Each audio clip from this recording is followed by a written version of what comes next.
여러분 반갑습니다. 반도체 오빠 최자입니다. 점심 맛있게 드셨나요? 한번 또 살펴보도록 하겠습니다.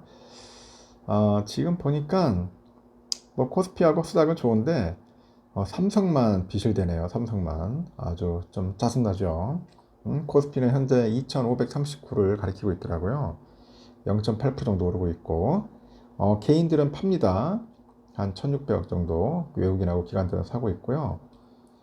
LG엔솔이 한 0.9% 오르고 있고 포스코홀딩스가 3.1%, SDI 1.1, LG화학 0.3, 포스코 퓨처엠이 1.3% 정도 오르고 있네요. 그의 나머지는 더 빠지고 있습니다. 별로 상태가 좋지 않다는 걸 알 수 있고요.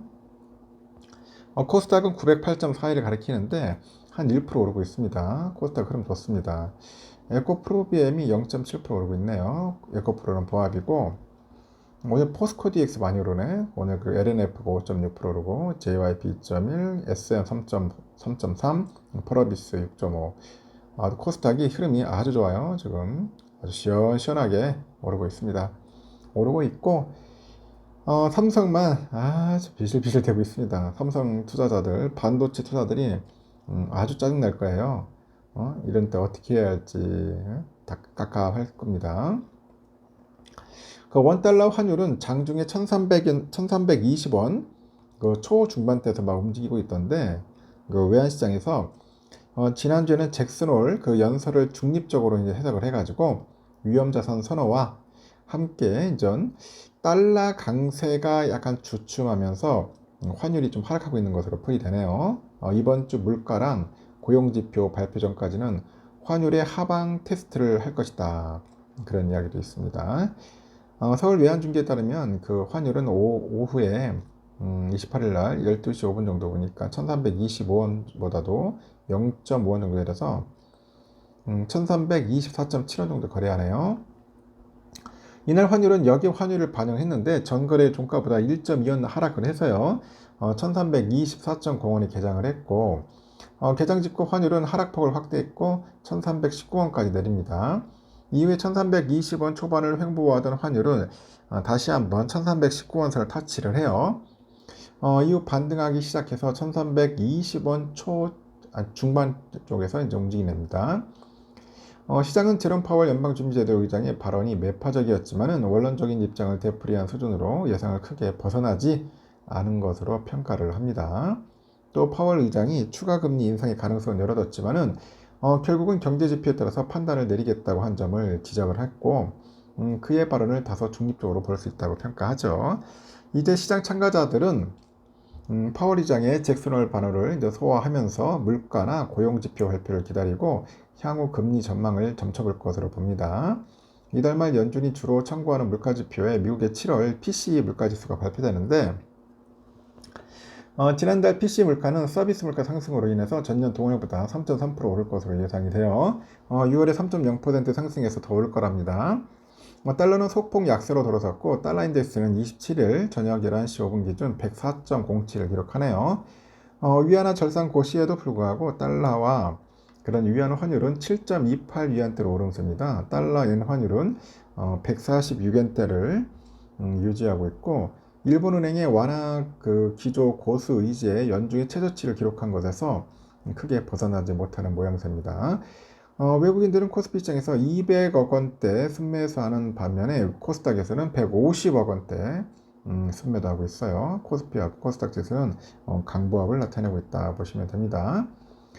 환율은 당분간 하방 지지력 테스트를 할 것이라고 전망을 하는데 그동안의 환율 상방 확인을 했으니까 물가랑 고용 등 새로운 환율 모멘텀까지 한 1320원 선 아래를 탐색할 것으로 봐요. 외국계 은행의 그 한 딜러는 오늘 주식도 좋고 하니 이제 환율 1300원, 20원, 1320원 아래에서 지지력 테스트를 해보는 것 같다. 1340원 근처에서 지속적으로 막히는 걸 확인했고 수급도 양쪽에서 부딪히는 모습이라고 설명을 해요. 이어서 위에 올라갔을 때 파는 고점 매도가 좀 더 위에 있을 것으로 보고 하루 이틀 정도 시장이 환율 지속성을 여부를 볼 것 같다고 하죠.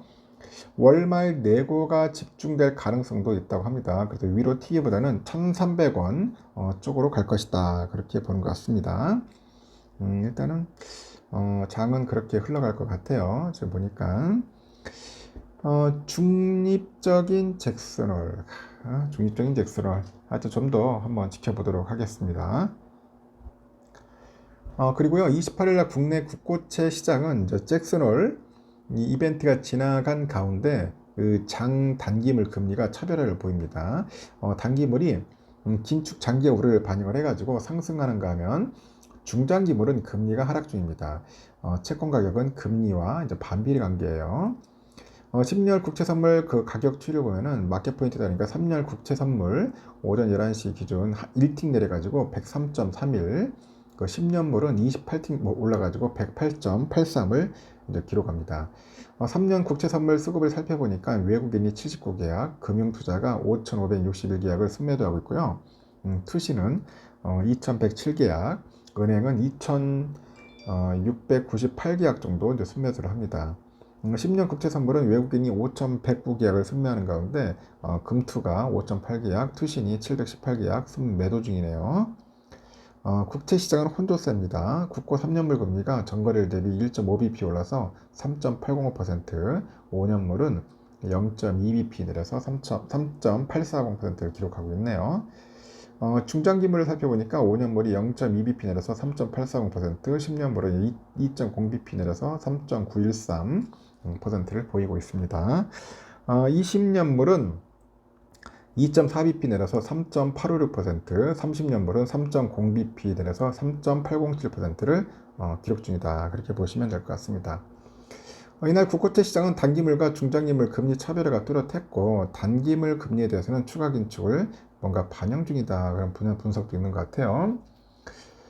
단기물에 한 차례 더 인상할 수 있다는 우려가 반영된 것 같다고 설명하는 사람도 있는데 일단은 잭슨 회의가 그 파월 그 의장의 그 중립 발언으로 이제 시장에 미치는 영향이 제한됐음에도 연준의 그 긴축 우려가 완전히 해소되지 않았다는데 힘이 실리는 것 같아요. CME 패드워치에 보니까 9월에 FOMC에서 정책금리가 인상될 확률은 20%에서 소폭 하락한 19.5%로 낮았지만은 11월 금리 인상 확률은 49.5%로 절반가량으로 올라섰습니다. 미국의 추가 금리 인상 가능성에 무게가 실리면서 한미 금리 역전폭이 2.25%포인트로 불거질 경우 한국은행의 추가 금리 인상 가능성 또한 완전히 배제할 수 없다. 그런 관측이 나오는 것 같습니다. 우리도 오를 수밖에 없을 것 같아요. 실제로 한은이 미국을 따라 금리를 인상할 가능성이 낮다고 해도 현실화되기 전까지는 단기물 금리의 하방 압력은 제한될 수 있다고 합니다. 그래서 상태가 그렇게 썩 좋진 않다. 보니까 금리 오를 것 같은데 내가 보니까 별로 안 좋아요. 일단 삼성전자는 지금 계속 뭐 빌빌거리고 있어요. 한 66,700원, 800원. 오늘은 그렇게 변동 없이 그냥 그렇게 흘러갈 것 같네요.